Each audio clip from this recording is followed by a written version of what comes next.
오늘 하나님께서 우리에게 주시는 말씀은 신약 마태복음 12장 36절에서 42절 말씀입니다. 제 성경으로 신약 20면에 있습니다. 마태복음 12장 36절에서 42절 말씀을 한 절씩 교독하겠습니다. 내가 너희에게 이르노니 사람이 무슨 무익한 말을 하든지 심판날에 이에 대하여 신문을 받으리니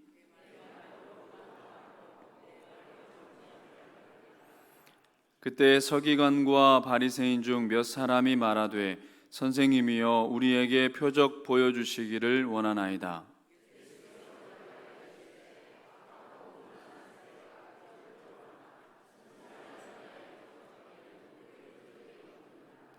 요나가 밤낮 사흘 동안 큰 물고기 뱃속에 있었던 것 같이 인자도 밤낮 사흘 동안 땅 속에 있으리라.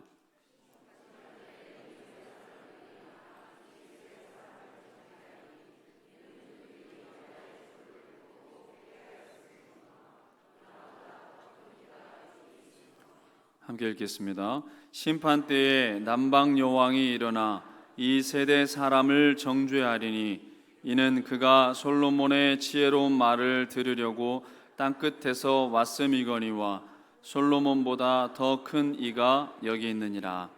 아멘.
주님께서 부활하셨습니다. 믿으시죠? 부활신앙입니다. 우리 옆에 계신 분에게 인사 한번 합시다. 주님께서 늘 했던 인사죠. 평안하세요. 인사 한번 나눠보세요.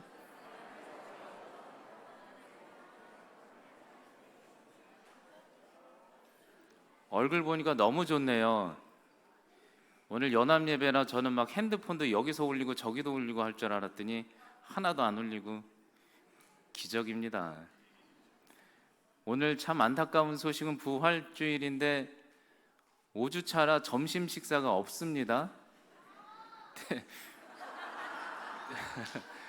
대신에 계란 꼭 챙겨가세요. 네, 이제 하나님께도 인사합시다. 하나님, 우리가 여기에 와 있습니다. 우리에게 찾아와세요. 준비 시작. 하나님, 우리가 여기에 와 있습니다. 저에게 찾아와 주세요. 아멘. 기도하겠습니다. 하나님, 너무 좋은 날입니다. 우리 삶의 가장 큰 이슈, 두려움은 죽음입니다. 누가 과연 죽음을 이겼습니까? 예수 그리스도밖에 없습니다.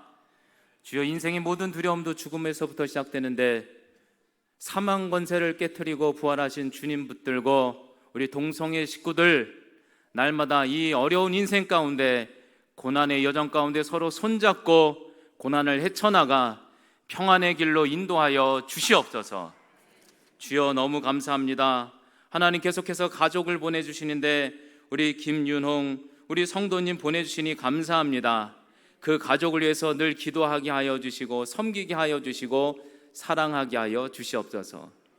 아버지, 사단의 권세로 죽음의 권세로 가족이 파괴되는 세상 가운데 있습니다. 외로운 세상입니다. 우리 동성애 식구들만큼이라도 주의 말씀 때문에 한 가족을 이루게 하여 주시옵소서. 오늘 말씀 중에 회복이 있게 하여 주시옵소서. 예수님의 이름으로 기도하옵나이다. 아멘. 지금으로부터 139년 전 선교사님들이 심겨진 복음의 씨앗은 이 땅에 매우 놀라운 기적들을 만들어냈습니다. 볼까요? 최초의 병원 강혜원 알렌 선교사님이 세웠죠. 그리고 최초의 현대적 학교 조선기독교대학 연세대죠. 교회에서 세웠습니다. 그리고 교회는 사람들을 먹이기 위해서 현대적인 건물들 그리고 공장, 공업시설을 세웠고 예배당에서 남녀평등을 처음으로 실천했던 것이 이 복음 예배당입니다.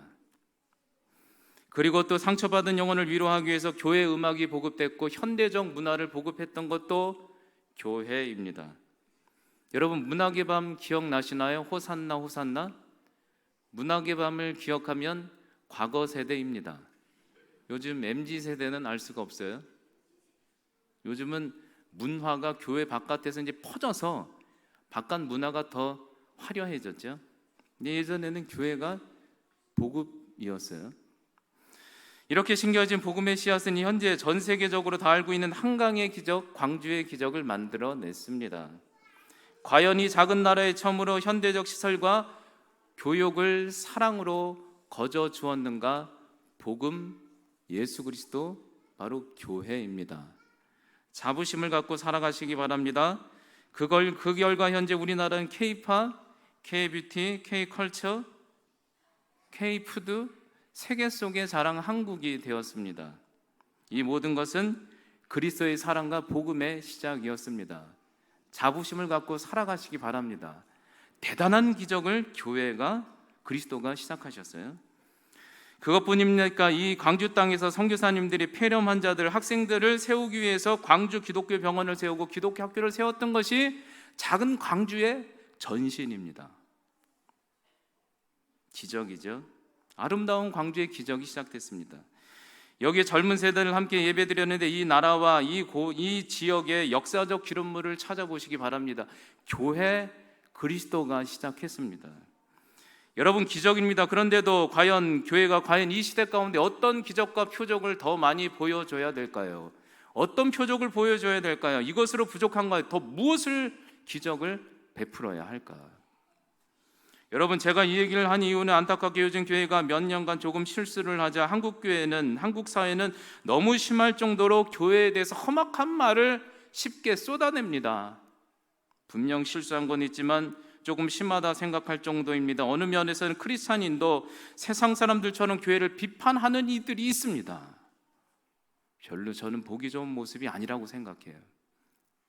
그래서 저는 말씀을 나눌 때 웬만하면 비판적인 얘기는 안 해요. 우리 얼굴에 침 뱉기죠. 우리가 바로 살면 되죠. 이렇건 혹독한 시대 가운데 세상 사람들은 너희 믿음의 자들아 더 대단한 표적이 있으면 보여줘봐, 한번 믿어줘 볼게, 조롱 섞인 소리로 쏟아내는 게 현실 사회 아니겠습니까?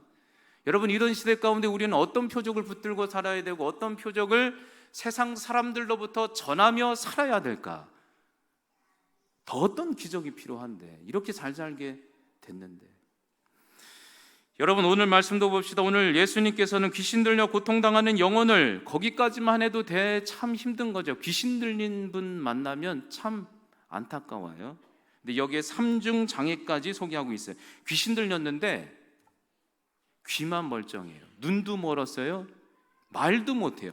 귀신 들렸는데 귀신 들려서 말도 못하고 눈도 못 보는 사람을 주님의 기적으로 복음으로 살려주셨습니다. 대단한 일입니다. 하나님이 완전히 죽었다고 생각했던 것, 가능성이 없다고 생각했던 이 한국 땅, 이 작은 땅을 그리스도가 살려냈습니다. 대단한 일입니다. 여러분, 이거 믿으십니까? 이런 의식은 갖고 살아가야죠. 전도를 해도 이런 자신감으로 복음이 들어가면 살아난다. 여러분, 그런데 문제는 뭐예요? 꼭 이런 식이에요. 세상과 바리새인들은 주님께 격려하기는커녕 교회를 향해 격려하기는커녕 다 잊고 험악한 말을 쏟아내기 시작해요. 12장 24절에 바리새인들이 이르되 듣고 말하되 이는 귀신의 왕 바알세불을 힘입어 씌어서 한 것 아니면 어떻게 귀신을 쫓아낸 것 아니겠느냐, 기적을 쫓아낸 것 아니겠느냐. 여러분 보세요. 교회, 예수님의 기적 앞에 오늘 바리새인과 세상들은 또 여전히 얘기하는 거예요. 지금까지 기적은 더 강한 귀신이 붙들어서, 바알세불이 붙들어서 기적 일으킨 거 아니야? 여러분, 이게 무슨 말입니까? 오늘 주님이 얼마나 속상했을까요? 놀라운 기적을 베풀었는데 3중 귀신을 쫓아냈어요. 이 나라에, 이 민족에. 거의 언어적 폭력 수준입니다. 주님은 얼마나 속상했을까요? 여러분, 제가 만약에 여기에서 여러분들 중에 귀신 들렸고 말 못하고 그리고 눈도 못 보는 사람을 제가 기도로 고쳤다고 합시다. 제가 고칠 수 있을까요? 그러면 아마 핸드폰으로 찍고 와 최고다 그러지 않을까요? 막 조회수 막 뜨고 좋아요 누르고 비난하면 안 되죠. 근데 그렇다는 거예요. 우리 옆에 계신 분 한번 보세요. 오늘 이쁜가? 아니면 눈이 약간 좀 풀렸나? 우리 기도해드리게. 너무 좋죠? 오늘 예수님 얼마나 많은 기적을 베풀어야 이제 좀 정신 차릴까? 이런 비난의 얘기를 듣는 거예요. 그래서였을까요? 주님께서 36절에 우리가 드디어 본문에 들어가자 이렇게 얘기하고 있는 거예요. 주님도 너무나도 이 말에 서운했는지 말씀하시기를 36절에 내가 너희에게 이르노니 사람이 무슨 무익한 말을 하든지 간에 일단 심판날에 너의 말한 그것으로 인해서 반드시 심판받을 날이 있을 거야. 그러니까 너의 말대로 의롭다함을 받고 너의 말대로 정죄함을 받을 것 있으니까 고만 좀 말 조심해야 돼. 그리스도를 향해서, 교회를 향해서 비판하는 의식은 조금 닫는 게 좋아. 말한 대로 심판받는 날이 있다 얘기해요. 말 조심하라 이거죠. 여러분, 우리는 말 조심 경계해야 하겠습니다.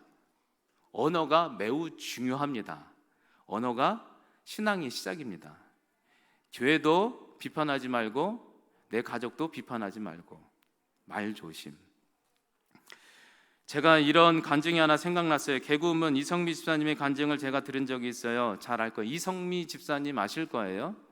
아들과 함께 캐나다로 이민을 간 적이 있다고 합니다. 캐나다로 아들을 데리고 이민을 갔습니다. 아들이 문제였어서 거기서는 성실하게 살아볼까 생각해서 보냈는데 여전히 성실하지 않았대요. 그런데 이성미 집사님이 단점이 욕쟁이 아줌마라고 합니다. 그럴 때마다 아들한테 욕을 했대요. 이 바보야, 멍청아, 누구 닮아서 이 모양이냐, 너는 그대로 살 거다, 이런 욕을 막 쏟아냈대요. 그냥 맨날 욕쟁이 아줌마. 그러니까 아들이 너무너무 괴로워했대요. 그러더니 한 번은 아들이 찾아와서 화를 내기를 교회 집사님이 욕을 달고 산다고, 교회 식구들이 아냐고, 동네 창피하다고, 엄마가 믿는 예수님 절대 안 믿고 나도 교회도 안 갈 거라고 가출을 해버렸다는 거예요.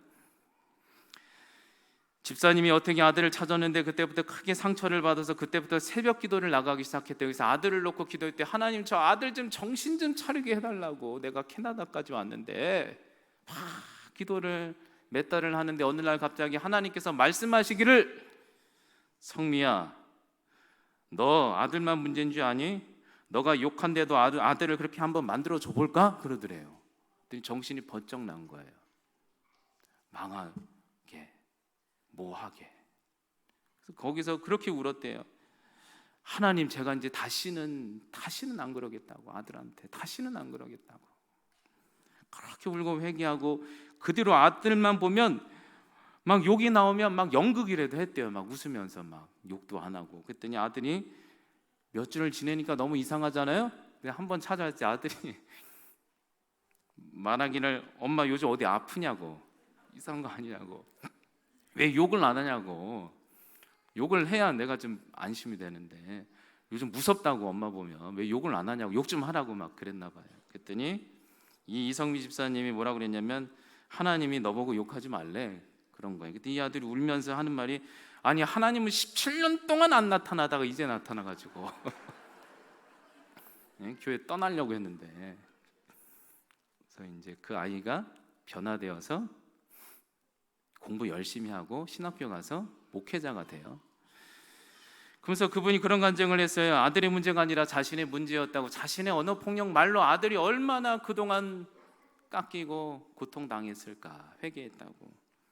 여러분 우리 주님께서도 말하는 거예요. 말 좋으심 신앙의 시작은 말이라는 거예요. 교회를 비판하지 말고 내 자녀를 비판하지 말라는 거죠. 말대로 심판을 받습니다.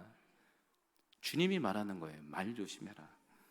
그런데 바리새인들은 여전히 세상 사람들은 정신 못 차리고 주님께 그렇게 많은 이적을 베풀어 주셨는데도 주님 앞에 화가 나서 말하기를 38절에 예수님 앞에 이런 비난을 계속 쏟아내는 거예요. 오늘 말씀에 그때 그들이 너무 화가 나서 서기관과 세상 사람들과 바리새인 중 몇 사람이 말하되 선생님이여 우리에게 더 큰 표적을 보여주시길 원하나이다. 그럼 내가 한번 믿어볼게요. 이 얘기예요.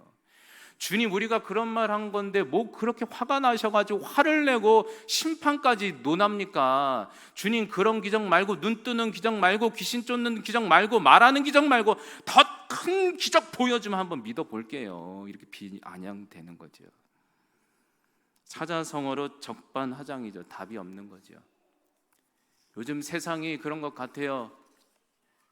교회가 얼마나 이 땅 가운데 선교사님들이 피를 흘리며 의사분, 교수분 이 땅의 사랑으로 거저줬습니까? 한국이 그래서 여기까지 서 있는 겁니다. 주님이 얼마나 속상했을까. 바리새인과 세상 사람들의 거친 이 속상한 가운데 이젠 그들을 상대하고 싶지 않았을까? 아니면 심판이라도 결정했을까?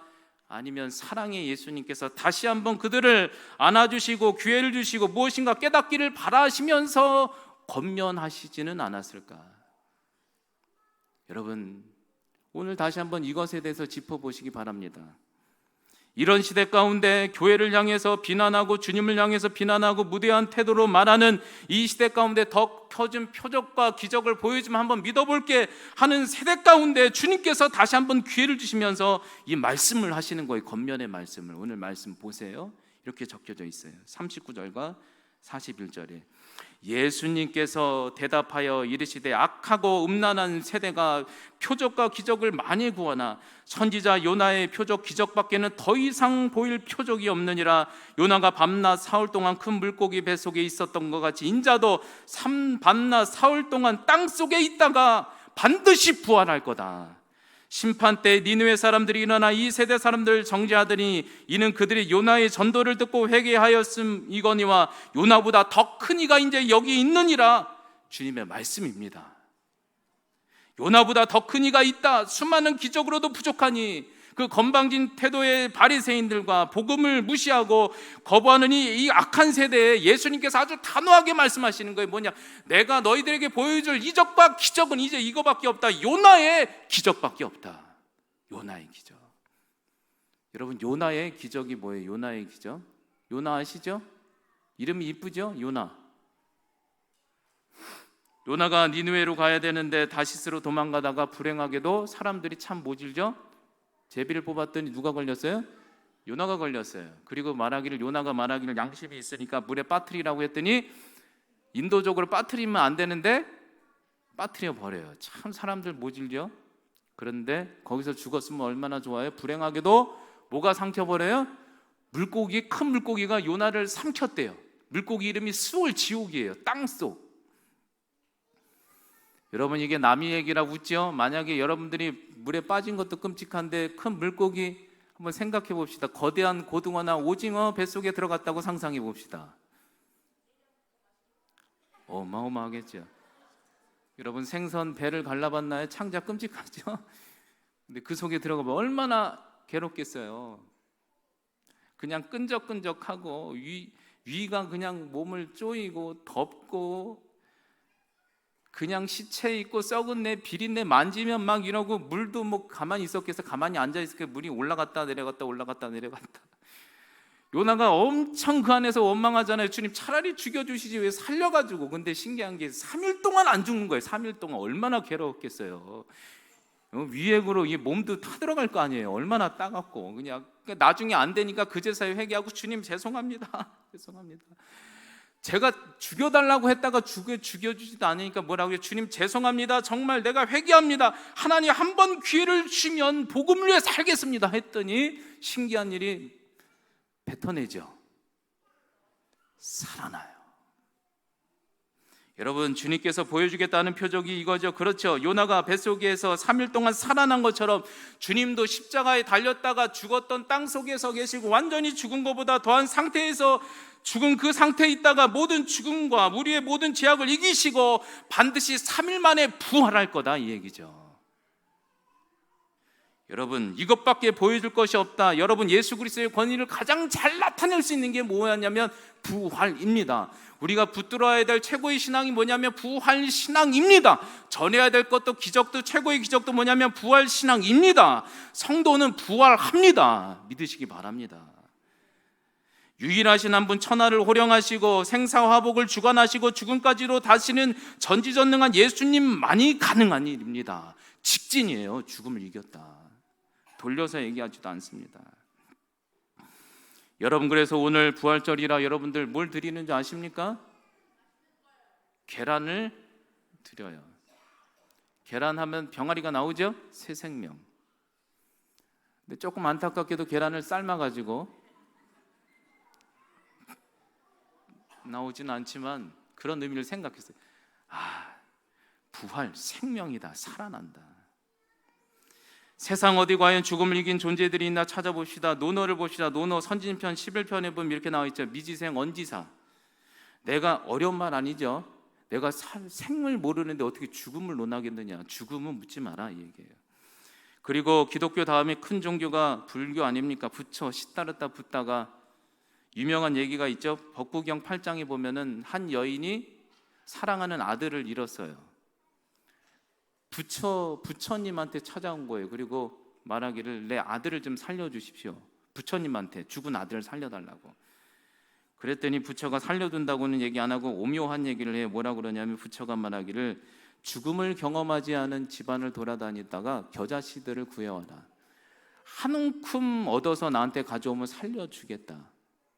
근데 그 여인이 아들을 살리고 싶은 열망에 집집마다 죽음을 경험하지 않은 집을 찾아본 거예요. 근데 한 집도 없죠. 그래서 깨닫은 게 뭐예요?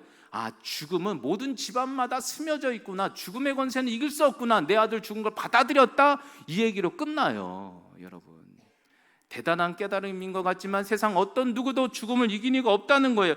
결국 죽음의 권세를 이기신 분은 누구냐면 왕중왕 예수 그리스도밖에 없다는 사실을 기억하시기 바랍니다. 죽음을 이겼어요. 주님만이, 요나의 표적보다 더 큰 이가 있는데 내가 3일 만에 부활해서 너희 죽음 때문에 두렵지 살려낼 거다.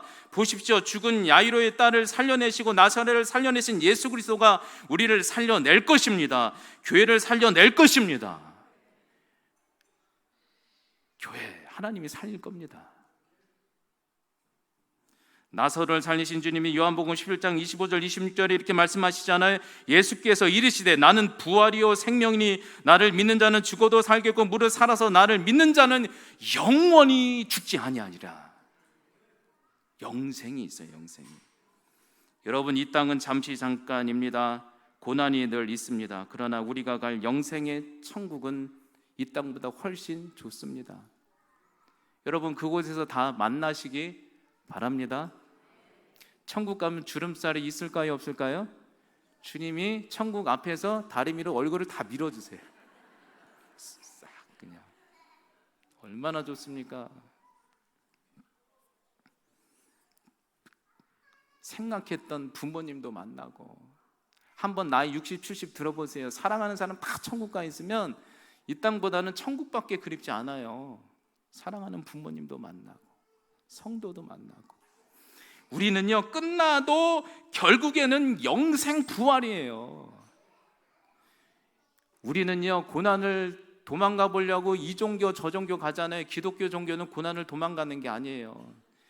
여러분, 고난은요 생명의 다른 이름입니다. 고통은 생명이 있기 때문에 고통도 있는 거예요. 그런데 예수 믿지 않으면 이유도 알지 못하고 고통을 당하는 거고, 예수 믿는 것은 이유와 목적을 알고 고통을 해석하고 손잡고 같이 고통의 길을 가는 게 신앙생활입니다. 아이가 해산한 걸 10개월 뒤에 아이 낳을 걸 알면 그 고통이 얼마나 의미가 있습니까? 우리가 이 땅 가운데 광야 생활의 고통도 해산의 날 영생이 있습니다. 믿으시기 바랍니다. 우리는 죽어도 잘 됩니다.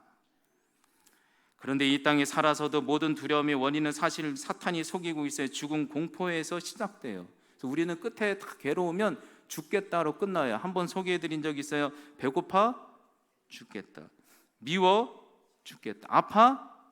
여기까지는 이해가 돼요. 근데 뭐가 이해가 안 되는 줄 아세요? 배불러? 죽겠다. 귀여워? 얄미워? 보고 싶어? 다 죽겠다로 끝나요. 죽음에서 시작되는 거예요. 여러분이 죽은 권세, 죽음의 두려움을 유일하게 이기신 분이 누구냐면 이 세상이나 저 세상이나 부활의 바로 주님 누구? 예수 그리스도만이 이긴 거예요. 그냥 직진이에요. 다른 종교 보세요. 부활을 돌려 얘기. 주님은 아예 죽음을 이겨버리셨다는 거예요. 믿으셔요. 죽음의 두려움에서 해방될 것입니다. 가정생활하다가 여러 가지 일 때문에 죽음의 고통을 느낍니까? 주님의 부활에 가정이 여러분들에게 임해서 살려주실 것입니다. 제 인생에도 신장병으로 죽는다 했지만 죽지 않았고 건강하죠? 목회하다가 힘들 것 같지만 살려주시고 한 번도 죽이지 않았습니다. 부활은 이해가 아니라 체험입니다. 믿음을 주시는 것입니다. 여러분, 부활의 신앙을 체험할 것입니다. 살아납니다. 살아납니다. 교회도 살아납니다. 가정도 살아납니다. 우리 이 땅에 사는 재미가 그 재미로 사는 거죠. 부활 붙들고 살아가시기 바랍니다. 마지막으로 하버드 대학에서 발간한 1세기 대역사가 플라디우스 요세푸스의 유대 고대사 제18권을 읽어드리겠습니다. 3장 3항 63절 64절에 이렇게 소개하고 있어요. 요세푸스 아시죠? 요만한 책 두꺼운 거 몇 권 있잖아요. 이쯤에 굳이 그를 사람으로 부른다면 예수라는 현자 한 사람이 살았다.